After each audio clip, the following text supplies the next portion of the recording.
Syedun Kepolisian Resor atau Polres Sabang membagikan paket sembako kepada masyarakat yang kurang mampu di wilayah Kota Sabang pada Jumat 9 September 2022. Pembagian paket sembako berupa beras ini diselenggarakan untuk membantu meringankan masyarakat akibat dampak kenaikan BBM. Sebanyak 175 paket sembako dibagikan kepada masyarakat yang berhak mendapatkannya. Aksi peduli itu dipimpin langsung oleh Kapolres Sabang AKBP Muhammadun SH serta turut didampingi Wakapolres Sabang Kompol Salmidin SEMM dan diikuti oleh sejumlah jajaran di Polres Sabang. Kapolres Sabang AKBP Muhammadun SH menjelaskan bahwa kegiatan penyaluran bantuan sosial ini merupakan salah satu bentuk hubungan sosial antara jajaran Polri dengan masyarakat agar masyarakat terdampak akan kenaikan BBM bisa terbantu.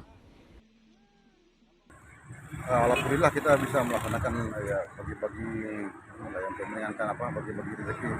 Polres Sabang hari ini membagikan 175 paket beras ukuran 3 kilo. Maksud kami di sini tidak lain hanya untuk meringankan masyarakat. Mungkin bisa jadi dibilang akibat dampak kenaikan BBM ini juga. Dan kami melaksanakan ini di seluruh polsek Karya, Polsek Kertajaya. Kemudian kami juga di sebagian kota kami melaksanakan juga. Berapa kenan semuanya? Untuk paket hari ini yang bisa kita bagikan kurang lebih 175 paket beras ukuran 3 kg. Untuk sasaran yang menerimanya? Untuk sasaran yang menerima kita memang fokuskan kepada masyarakat kurang mampu, termasuk di situ yang kawan-kawan kita yang jadi tukang sapu jalan, kemudian tukang parkir, dan mereka masyarakat yang kurang mampu lah pada umumnya. Dari Sabang, Aulia Prasetya, Serambi On TV.